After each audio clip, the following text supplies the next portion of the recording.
Nah, apa yang harus saya lakukan saat saya mencari ilmu di internet ataupun apa yang harus saya cari dasar untuk belajar agama Islam ini? Mungkin itu.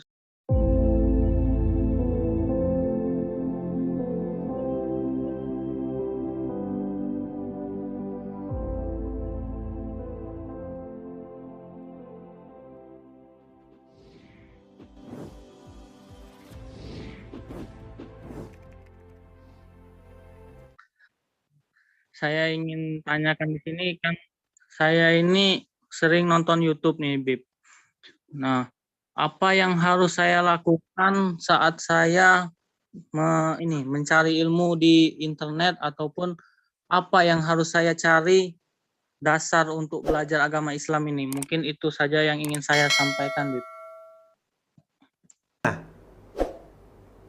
Saya di Sumatera Selatan, Bu. Sumatera Selatannya di mana? Di daerah Kabupaten Ogan Komering Ulu Selatan. Nah, Masya Allah. Jadi belajar itu ada di dunia maya, ada di dunia nyata. Nah, yang paling pokok adalah belajar di dunia nyata. Belajar di dunia maya itu sebagai tambahan.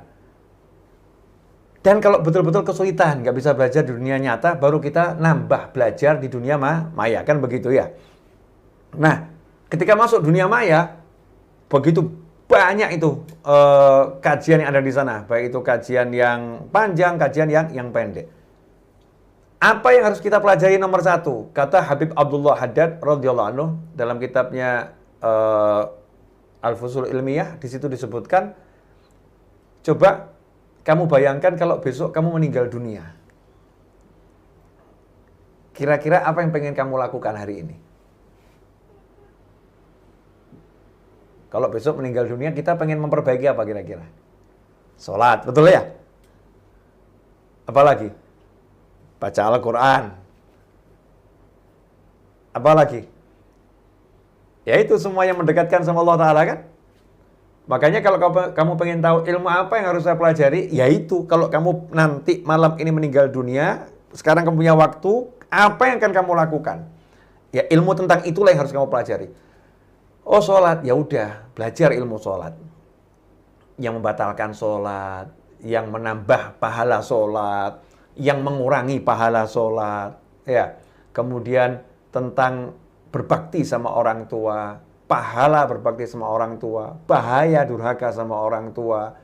Kalau udah Ramadan, ilmunya puasa ditambah lagi. Gimana puasa saya diterima? Gimana biar puasa saya itu nggak ditolak sama Allah Ta'ala? Semua ilmu itu. Kemudian urusan bisnis, kerja. Gimana harta saya ini biar halal, nggak sampai kena yang haram, biar nggak sampai kena yang syubhat, yang nggak jelas halal atau haram. Belajar ilmu itu yang dinomor satukan, yang lain nanti dulu. Ini yang paling harus kita upayakan, belajar itu. Nah, sekarang enggak. Kadang kita belajar yang muluk-muluk. Tapi ditanya, yang membatalkan sholat apa? Nggak tahu. Nah, kalau nggak tahu yang membatalkan sholat, kalau sholatnya batal kan nggak pernah tahu. Nggak pernah tahu.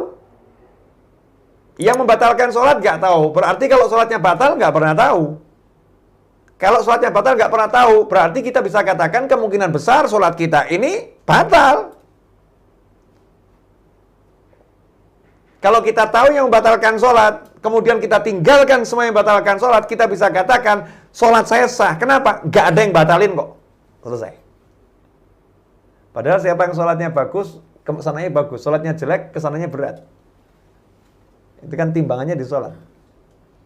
Nah, berarti ini ilmu tentang sholat, dari yang membatalkan sholat, ya, mengurangi pahala sholat, menambah fadilah sholat, itu adalah ilmu yang paling utama. Belajar yang dasar-dasar ini. Insya Allah, kalau yang dasar begini kan di YouTube banyak itu. Ya, ambil dari ulama yang bisa dipercaya. Ulama yang keilmuannya jelas. Ulama yang dia itu sanad ilmunya nyata. Jangan yang nggak jelas. Karena kalau kita ini mau cek laborat saja, cari laborat yang benar.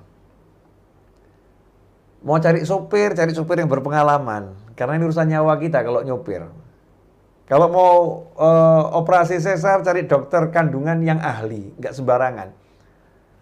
mau nyerahkan hati kita, mau nyerahkan diri kita agar diterima sama Allah. Masa kita seharinya nggak neliti? Ya diteliti.